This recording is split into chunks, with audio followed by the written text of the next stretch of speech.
Hello, this is Daniel Rosenfeld. Today is Thursday, July 11th. I'm going to get started on my lab.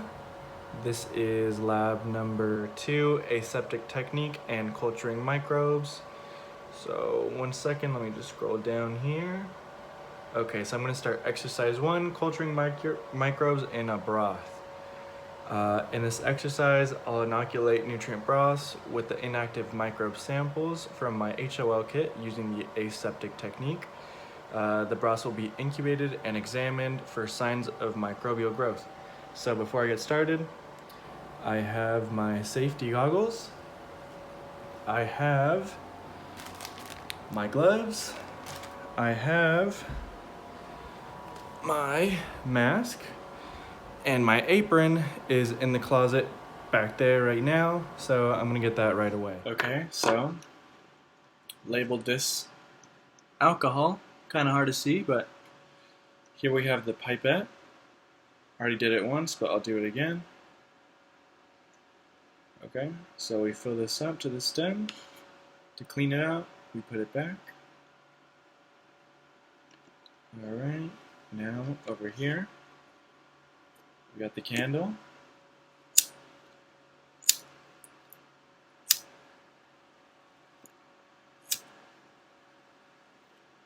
There we go. So, gonna get this broth tube right here. Permanent marker, which is, where did I leave that thing? I label this E. coli. E. coli. Okay. Label it E. coli. Safety check, safety check. Got the apron, got the goggles, got the gloves. And now, I'm going to put on my mask.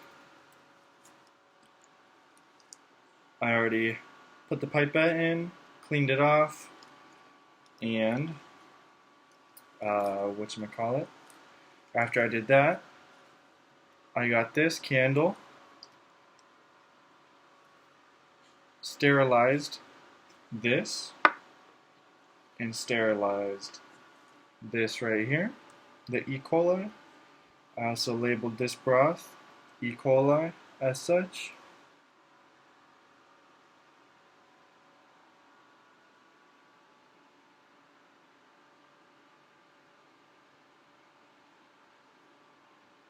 Finally, okay, exactly 0.25. Perfect. I'm going to shake it until the tablet dissolves. Okay, let's try not to touch the rim. Perfect. There we go. It should be it right there. Back to vigorously shaking this thing.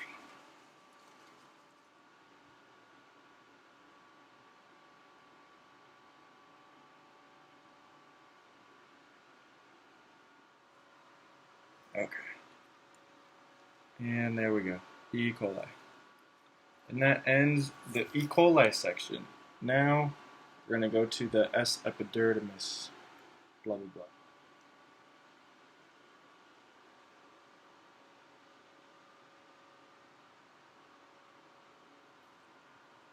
Flip this back. Okay, until the last drop comes out.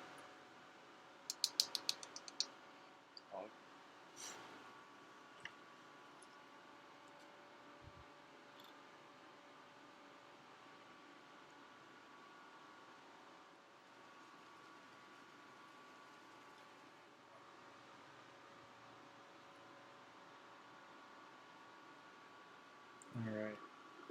Okay, we're back. For the final part of step 1, we mix the yeast. And this is what it looks like. It's frosted, or whatever they call it. And we got the new nutrient broth, labeled as such. We're going to sterilize this.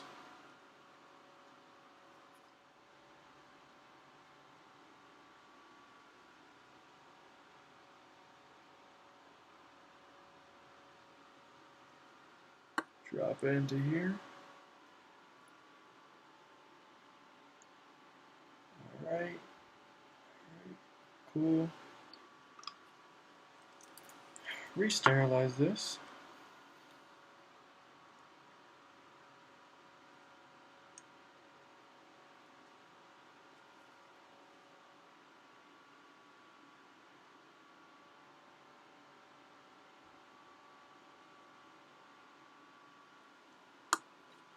And put this back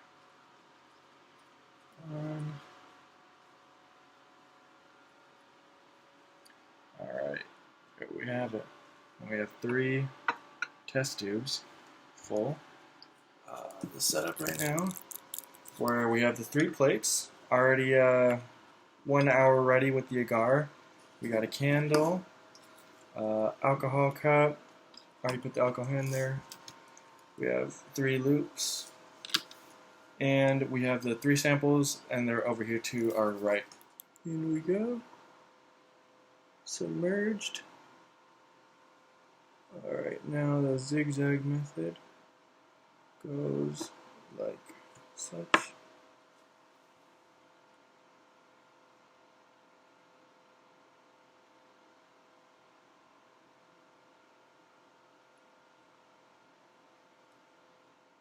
Okay, so we're basically just going to repeat this process. Okay, so the lab is officially finished, and with that said, we have our 3 samples, and I already submitted the samples into part 2. The one that came out the most developed is the E. coli. The E. coli came out like this, showing all its colonies. Then